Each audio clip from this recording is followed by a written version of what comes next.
Assalamualaikum warahmatullahi wabarakatuh. Selamat sore, Bapak dan Ibu dan teman-teman semua.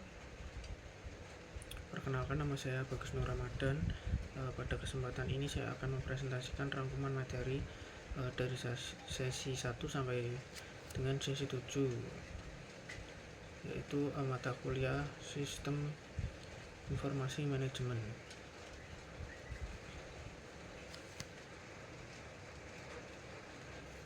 Yang pertama yaitu tujuan utama SIM. Pada materi ini kita akan masuk ke pengenalan sistem informasi manajemen. Secara sederhana, SIM adalah sistem yang mengumpulkan, mengolah, menyimpan, dan menyebarkan informasi untuk membantu pengambilan keputusan dalam organisasi. Tujuan utamanya yaitu mempermudah proses pengambilan keputusan manajemen, meningkatkan efisiensi operasional, dan memberikan informasi yang relevan, akurat, dan tepat. Dalam konteks organisasi modern, SIM memegang peran penting karena volume data sangat besar dan proses bisnis menuntut kecepatan.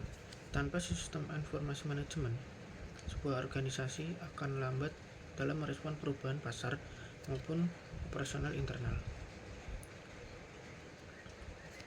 Yang selanjutnya yaitu data dan informasi. Data adalah fakta mentah, bisa berupa angka, teks, simbol, atau catatan. Data belum memiliki makna jika tidak diolah. Selanjutnya, informasi adalah hasil pengolahan data sehingga menjadi bermakna, berguna, dan dapat digunakan untuk pengambilan keputusan. Prosesnya adalah sebagai berikut. Data dikumpulkan, lalu diolah dengan metode tertentu.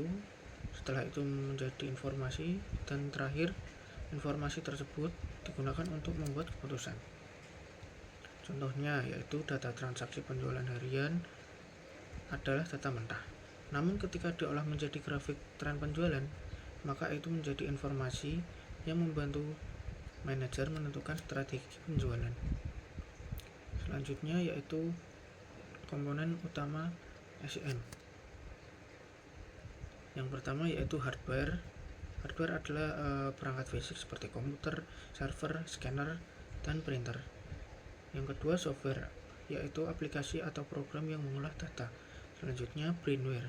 Brainware adalah manusia yang mengoperasikan sistem seperti operator, analis sistem, dan manajer. Selanjutnya database, yaitu tempat menyimpan data. Yang terakhir yaitu prosedur. Prosedur adalah aturan, SOP, dan alur kerja yang mengatur jalannya sistem. Yang selanjutnya yaitu DBMS dan CPIS.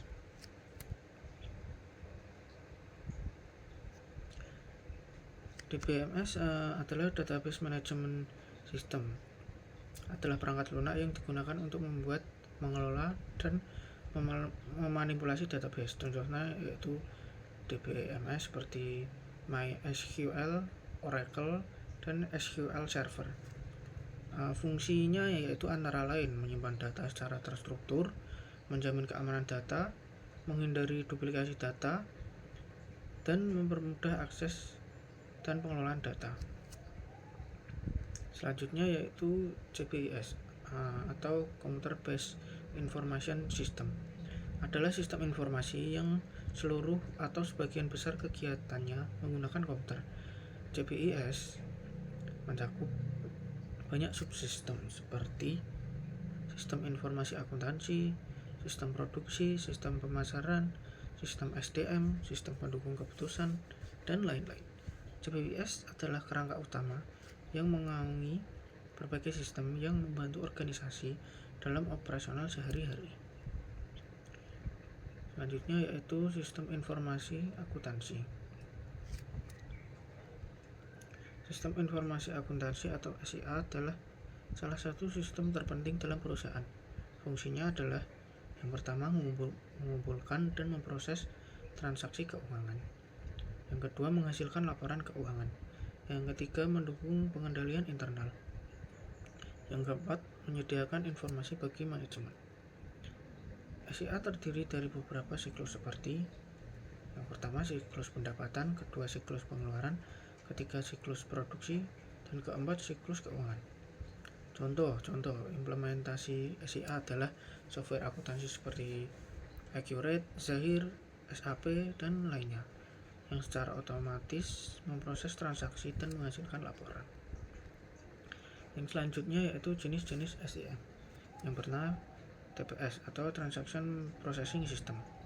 Yang kedua MES, Management Information System.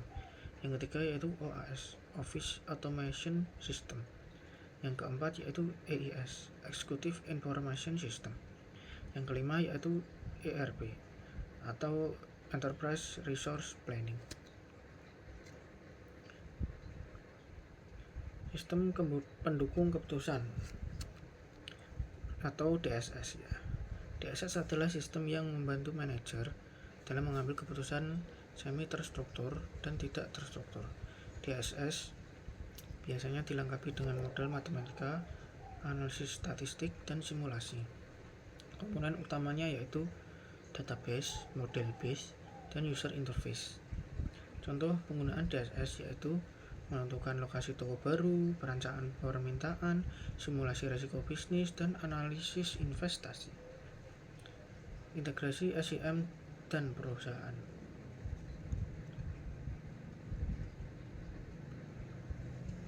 Setiap jenis sistem tidak berdiri sendiri. Dalam perusahaan modern, semua sistem saling terhubung. Transaksi di TPS masuk ke SIA, kemudian informasinya mengalir ke MES dan bisa digunakan dalam DSS. Integrasi sistem ini akan menghasilkan yang pertama, pengurangan duplikasi data, informasi yang konsisten, efisiensi operasional yang lebih tinggi, dan keputusan yang lebih cepat dan lebih akurat. Contohnya yaitu integrasi nyata adalah ERP, di mana semua divisi seperti pemasaran, keuangan, produksi, dan SDM berada dalam satu ekosistem.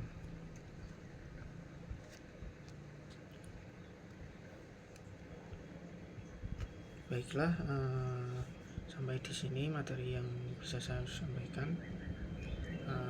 Mungkin saya akan simpulkan bahwa sistem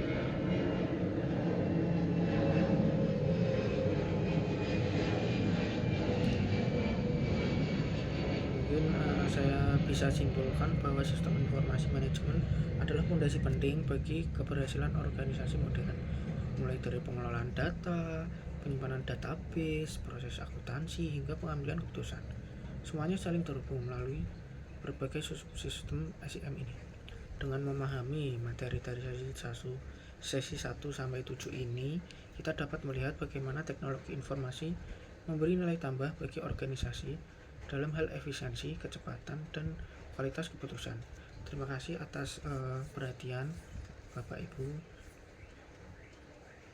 dan mungkin teman-teman semua. Assalamualaikum warahmatullahi wabarakatuh.